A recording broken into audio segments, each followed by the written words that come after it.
Mr. Chairman, thank you. These discussions don't seem to leave us, whether we're in veterans or in defense appropriations. And the same challenges that have been described, particularly with electronic health records, are ones that we're facing in that arena as well. I want to focus my few minutes on a challenge that I have had in getting information from you going back to October. There was a period of time, and it continues, in which just military retiree after military retiree sought me, my staff, to tell me about a significant change in their pharmacy benefit. And they were now traveling much further, or would have to travel much further than previously. Then that was followed up by the pharmacists who have struggled to keep their contracts with your agency, or the story of a number of major pharmacy chains who have declined to continue dealing with the Defense Health Agency. So in Kansas, a pretty darn rural state, perhaps you will tell me that the requirements are being met for the amount of travel time or distance that you must meet. But the inconvenience to veterans is significant, and the complaints are real and continuing. In October, I tried to get information from you. I was told this morning that the letter is in the mail.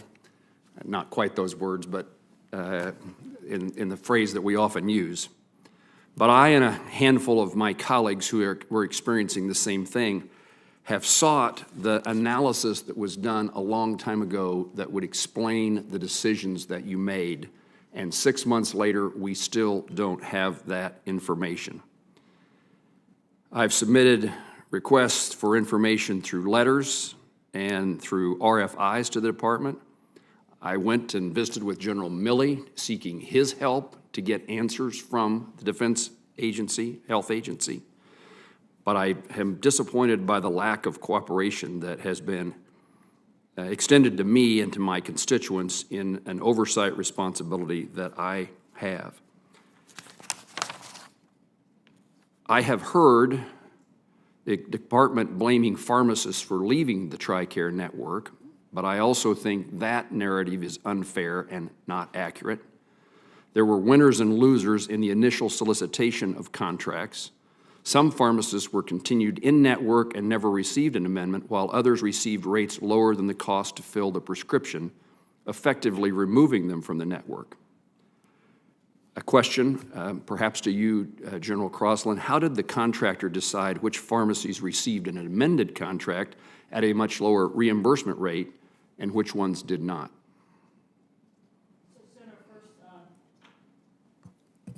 Senator, first acknowledge the delay in getting back to you. And the letter is in the mail, and my apologies for that. I'm not read on to what the contractor's process for negotiating rates are.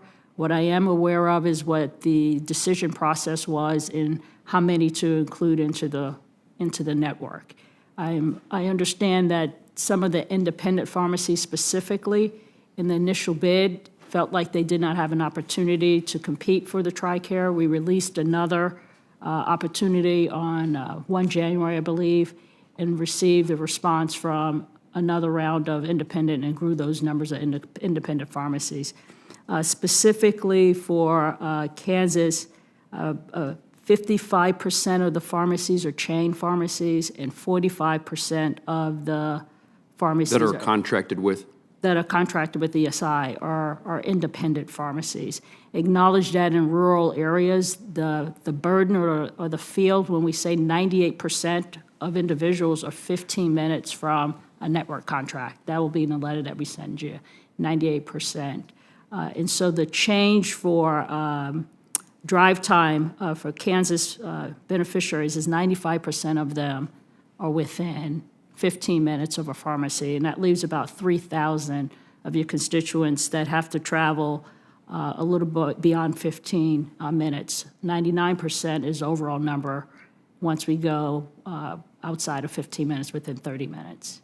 I would push back or just make the case that pharmacy is not just a commodity, it's a relationship.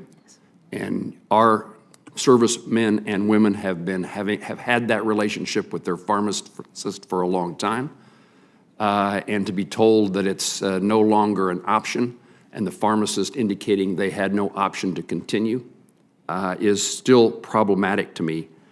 The transition apparently was driven by a 2019 independent analysis that the department seems to be unwilling to provide to me. Is there a reason you cannot share that analysis so that I and others can analyze the methodology by which you reach these conclusions? I actually don't have that answer, Okay. but I will get back to you for sure. All right. And Dr. Martinez, my time has run, but I held your nomination. I put a hold on your nomination because of lack of cooperation from the Defense Health Agency. I lifted that hold. It served its purpose. I lifted that, well, it presumably fulfilled its purpose. I lifted that hold and voted for your confirmation. The commitment was that I would have the answers that I've been seeking since October and often since then by March the 1st. March the 1st has come and gone. I would ask for your help in fulfilling that commitment to me. Sir, I thank you, and I thank all the members for the support in my confirmation process. And yeah, hold me up to that. As Ms. Mullins said, that response will be fairly soon. I may be satisfied, but let's see what the response Yes, sir. is. Thank you.